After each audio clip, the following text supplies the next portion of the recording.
What's up, everyone? So this SmackDown was pretty decent tonight. It felt like a show building towards something, which is good. They had the appearances of the main stars quite well tonight. I mean, if you would have told me before the show that all these main event talents, is Cody Rhodes, Seth Rollins, Roman Reigns, The Rock, all wouldn't have been on the show, I would have thought, hey, this has the potential to be a shit show. A legit shit show, a pretty bad one.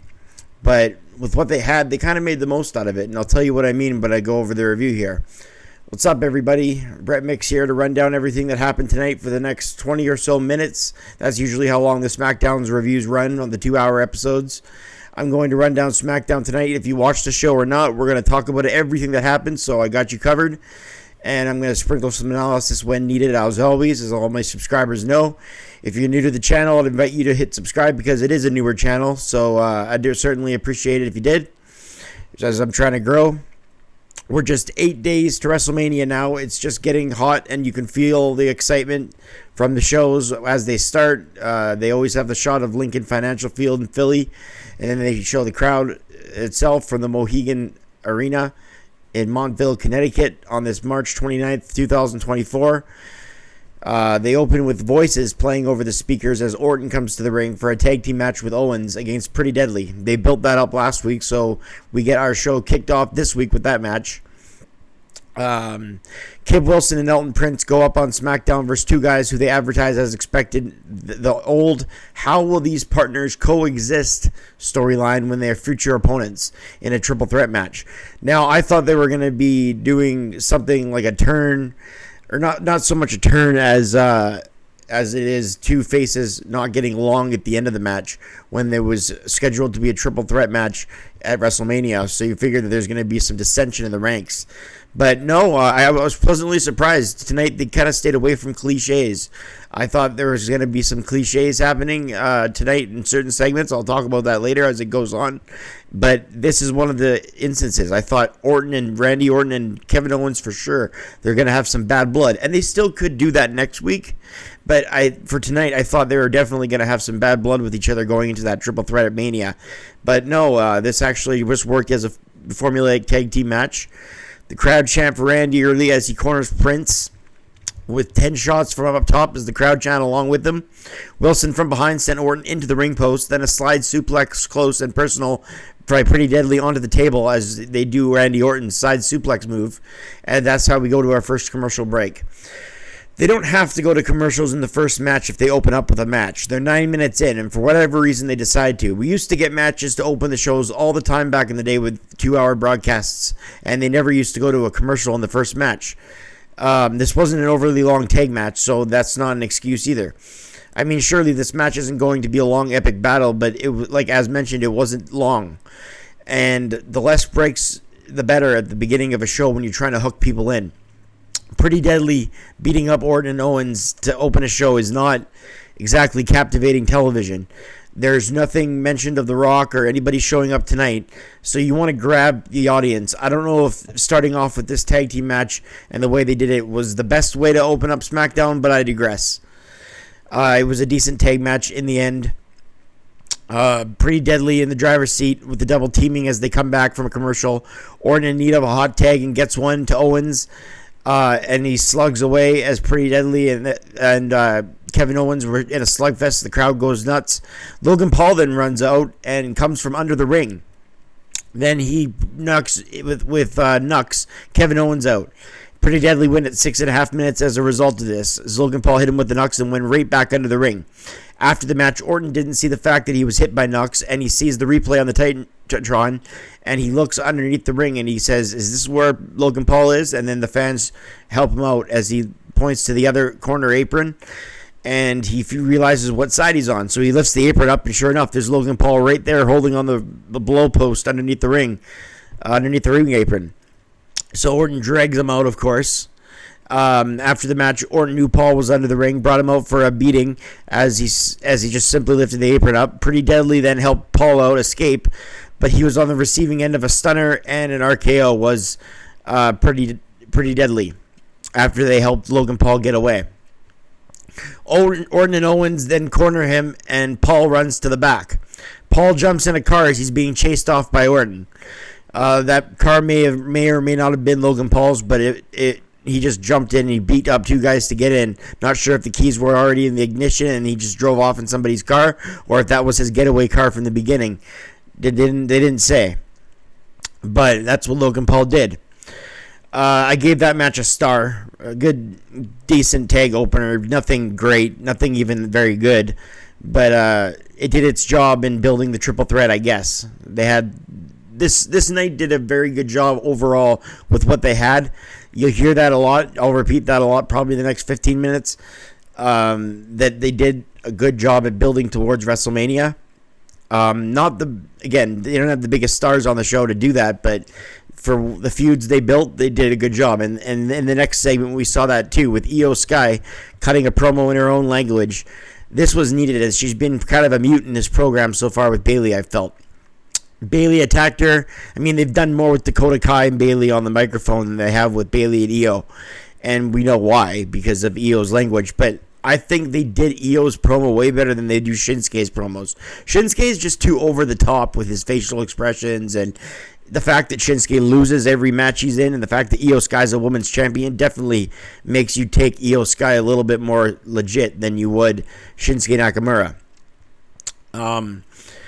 So Io with a good promo there, I felt. Nick Aldis comes out for a piece of business. Aldis introduces Jade Cargill. Graves gives her props about her physique and her performance in the Royal Rumble earlier in the year that we all saw. Cargill takes the mic and says, well, it's about damn time. The show was mostly about Jade Cargill and her arrival. Since we finally signed, let me make myself crystal clear, she says. She says, we have one of the best female rosters in the world. They're not the headline. They're once in a lifetime, and the storm has arrived. Jade says all this, and I'm expecting Bianca Belair to come out and interrupt, as I'm expecting a Mania program between the ladies, is what I wrote in my notes. Perhaps in the main event slot where Bianca takes on Kai, I wrote, but we'd have to wait and find out what happens, is what I wrote. So again, I was wrong. They stayed away from cliches. The easy thing to do would be have Cargill, challenge Bianca. Bianca's such a huge star and she's left without a match. It seems a little weird. And I thought, okay, well, they're bringing in Jade Cargill on the before Go Home SmackDown. So I'm figuring, okay, that's ample time to set up a one-on-one match with Bianca. And they didn't do that. They still might. There's still a SmackDown to go, but they didn't do that. And I was pleasantly surprised that it wasn't predictable. So, Damage Control says Bayley will be embarrassed at Mania, but tonight Dakota Kai is going to embarrass Belair backstage. Nick Aldis is interrupted by two girls talking about their entrance theme. Then AJ Styles wanted to make sure LA Knight was going to not be on the show tonight, as Aldis said, and he wanted to be notified either way.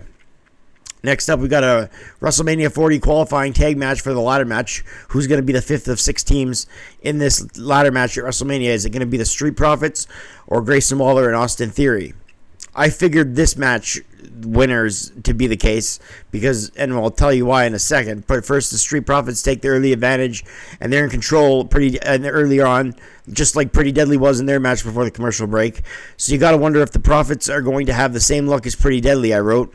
It shows the tag division is pretty deep, that both these teams aren't in the ladder match and they're in a potential qualifier. I could see the Profits losing only because I believe they could be in a six-man tag versus the Final Testament. That's what I wrote. That's what I meant, preluding to the fact that Waller and Theory will probably win this because the Street Profits will probably be busy at WrestleMania taking on the Final Testament. That's how the build has been the last few weeks, and that's exactly why I thought Theory and Waller would go over as they did.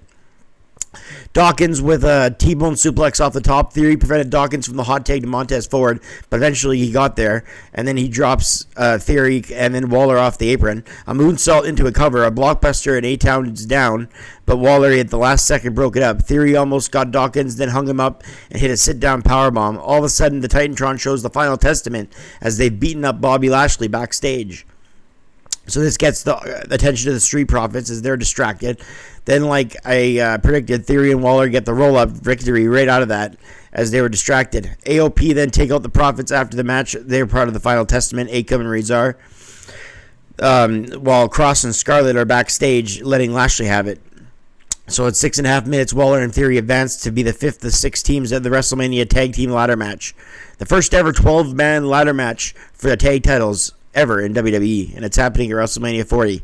And this is the 5th team, Grayson Waller and Austin Theory. Lashley comes to the ring all beaten down. I gave this tag match a 1.5 stars.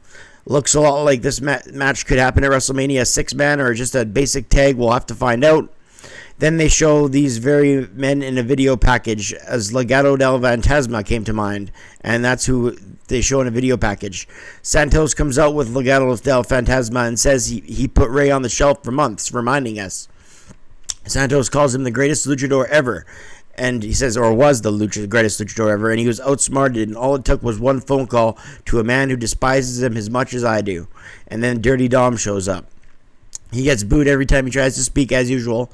They both agreed Dom was right, and Rey was a deadbeat dad, as they keep running that angle. Booyaka, booyaka hits, and Rey gets a good pop coming out with the entire LWO members, and Carlito as well. Rey says, Dom, Dom, Dom, what a shame. Rey said, I truly believed I was done fighting you, son. The fans chant LWO, LWO. Rey says that you clearly want this to be a part of you. Rey then challenges Dom at Mania with the newest member of the LWO in a tag match, a partner his choosing. And it's the newest LWO member, and it's Dragon Lee. That's a pretty good announcement, but this gets no pop at all. At least the challenge did. The challenge got a pop for WrestleMania 40, but as far as Dragon Lee being the new member of the LWO and his partner, pretty much crickets. The two sides brawl, and Dragon Lee, the newest LWO member, takes out Legado del Fantasma with a plancha to the outside, previewing their tag team match at WrestleMania 40, should they accept. But Legado del Fantasma is obviously going to accept. They're not going to do all that and then not have a match. Naomi tells Bianca backstage she has her back tonight.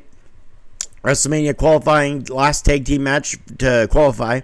The New Catch Republic will take on Legado del Fantasma. Legado have already heard, of course, and in the ring already. Backstage after the commercial break, the Judgment Day are backstage talking about how WrestleMania is going to belong to the Judgment Day. For whatever reason, they're on SmackDown and didn't do much other than talk backstage. So I don't even know if that was filmed there. It could have been filmed on Monday Night Raw for all we know. New Catch Republic against Angel Garza and Humberto Carrillo. Riding Shooting Star Press gets a near fall. Winner of the match is the last team to qualify for Mania, the 6th team, and that's the New Catch Republic. Gave the match star and 3/4. Then they show the Raw segments 2 hours and 11 minutes later, it said, which is really puzzling to me because they're doing the Rock and Cody storyline, and they said 2 hours and 11 minutes later. Raw is only 2 hours long, and all of that happened with between an hour and a half on Raw. So the whole 2 hours, 11 minutes later, I don't know where they're getting that from. Raw was under 2 hours. Rock said this is what happened, and this is what didn't need to happen, and he says he's going to put his Cody Rhodes' blood on Roman Rhodes' belt. We all know. We've seen that. You've probably seen it a million times on social media and everything since then, so we don't need to go over that again. Heyman then is cutting a promo backstage after we see that, and he's with Jimmy Uso and Solo Sikoa, saying that they'll take out Jay next week by orders of the Tribal Chief. You had to wonder if the Tribal Chief was going to show up, but them going in a person-to-person promo with no Roman Reigns had you thinking, okay, well, Roman's not going to show up tonight because we know that the main event's going to be Dakota Kai and Bianca Belair, so it kind of gives the last chance to see him there. Last week, they showed AJ Styles and LA Knight in a brawl at his house as LA Knight came there and the police had to show up. And then they showed the promos and the ending fight from the police cam footage. This week, they have Styles come to the ring, and we'll see what happens now. After LA Knight went to his home, I mean, how are you going to top that? It's kind of a hard thing to top when somebody shows up to somebody's house. I mean, I don't know if Austin and Pillman topped the whole gun incident in their feud. Austin got more and more popular, but they didn't top the whole gun. Pillman's got a gun thing in their feud. AJ says LA Knight. So even if they don't top it, that's still fine. It's still brought a breath of fresh air and creativity into this feud that was needed. So it's not a bad thing that they're not going to top this, the cop brawl. But I call it the cop brawl because we saw the police there and the cop cam footage. AJ says that Knight is here, even though all this says he's not on the microphone. AJ said he could be anywhere. He could be anyone. He could be the cameraman. AJ then beats up the cameraman a little bit and says, you're better looking than LA Knight, but that isn't saying much. Then a fan who has a shirt over his head gets in between AJ Styles, who goes to attack him, but the security realizes he's just a fan, and AJ says, "Get him out of here." And AJ Styles is standing right next to LA Knight. He doesn't even know it because he's by the announcer's table, and a security guard takes off his fake mustache and hat and hair, and it's LA Knight. And LA Knight attacked AJ Styles right there by the announce table as he reveals himself, and then AJ can see this all happening on the Titantron. So AJ turns around, and Knight and AJ start to brawl. AJ ran off from LA Knight, and he took off his security shirt and stood on the table like he's Austin. And then he started to get on the mic, and he said, "Everyone will know at Mania whose game this is. LA Knight, yeah." So good segment by LA Knight and AJ Styles. It reminded me of Stone Cold back in the day when he was trying to attack Owen Hart and Mr. McMahon, and he was dressed up as the security guards and did all that. LA Knight, you always have glimpses of The Rock and Austin and LA Knight, which is always a good thing, obviously, to have glimpses of either of those guys in him. That's a huge compliment, too, by the way. I'm not comparing him to those two. I'm just saying you see glimpses. So that's nothing but great praise for LA Knight. A Tiffany Stratton Tiffy Time segment airs talking about how perfect she is. Well, here, the Mania Go Home Raw has the Bloodline. Unlike the SmackDown in the first hour, will be commercial free this Monday night. So that's good news. That'll be terrific from Brooklyn. They talk about how the Andre the Giant Battle Royal will be next week, as will Solo Sikoa versus Jey Uso. Jey obviously being on the Raw brand, but he'll be on SmackDown next week to take on Solo. Bianca Belair took on Dakota Kai. The two ladies' 2K ratings are 95 versus 78.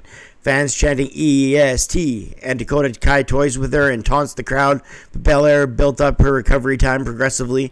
Belair ducked in the middle apron and previously damaged knee against the ring post. Gave her ample opportunity to regroup and come back in the match. Belair with the superplex to Kai from the top rope, but she got a rough landing as well. Then she hits the KOD for the win. But the Kabuki Warriors interfere after the after the singles match. 2 stars I gave that main event. That does it for the match portion of the show. After the match, Naomi comes to the aid of Belair after the Kabuki Warriors were attacking her. To end the night, they had the ladies brawl it out in the ring. The numbers game in control for damage control. Kairi Sane and Asuka double team Naomi. Then they needed Bayley to re-enter and set up maybe a 6-woman's tag, but Bayley doesn't come out. That's what went through my mind. For the second week, Bayley didn't come out. As Naomi is sufficient enough, but they had somebody else come out instead. All of a sudden, the storm is here as Jade Cargill comes to the ring. You got to think she was going to hit Bianca, or so I did. And that's what I meant about earlier in the night, saying that cliches, they stood away from cliches. And instead, Cargill is on their side. Cargill took out Damage Control member by member, person by person, looking the strong storm that she is. She stood tall with Belair and Naomi after the match. So those gals are all baby faces standing tall. Overall, a decent end to the show. I felt Cargill was going to hit Belair, but instead went for the help. She still could turn on Belair next week. They still could have a little bit of a late Mania feud there. Or they could set up a tag match. Maybe it's going to be the Kabuki Warriors versus Naomi and Bianca Belair. And maybe Cargill. Maybe there's a 6-man tag. Maybe it's a normal tag. There's going to be a lot of tag matches added to this card. You got to think the Street Profits, the Final Testament, will be one. We know that the LWO and Legado del Fantasma is another. And you got to think that these ladies are going to get a WrestleMania payday too. So I rate this show a 5.5 out of 10. It had some good storytelling, nothing amazing match-wise, but it rounded out to be promoting WrestleMania pretty well. Those who needed it anyway. Io Sky got some good promo time. Cargill and Stratton got segments to beat them, to best them. I enjoyed the simplistic yet creative short Styles and Knight segment for not having the Tribal Chief or Rock or Cody or Jay or Rollins on the show. They did a nice job at hiding that while making everything else like the Ray Legado segments feel important. Same with LA Knight and AJ Styles. New Mania challenges. Corey Graves and Barrett both continue to improve as a tandem on the SmackDown brand. As commentators, they keep getting better and better chemistry as the SmackDowns progress. This was a missable show overall, though, if we're being honest. That's just the truth.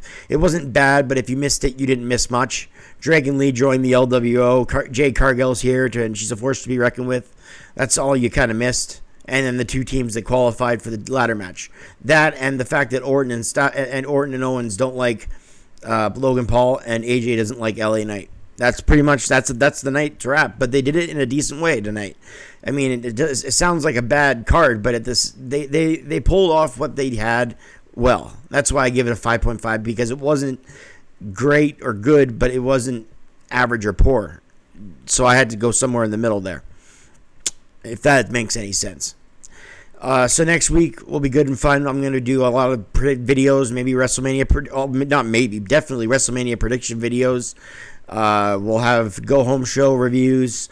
We'll have all sorts of stuff leading towards WrestleMania 40 on the channel. So stay subscribed and notified. For Mohegan Sun, I'm Brett Mix from Mixer Madness on this SmackDown for March 29th, 2024, giving it a 5.5 out of 10. I'm done for this review. Have a great night, everybody, and a fabulous weekend. I'll see you guys next for the Raw review this Monday night from Brooklyn on April Fool's Day, where The Rock and Roman Reigns will be on the first hour commercial-free go-home show to WrestleMania 40. So we'll see you then. Have a good weekend, everybody, and that's it for the SmackDown review. I'm Brett Mix, and I'm out.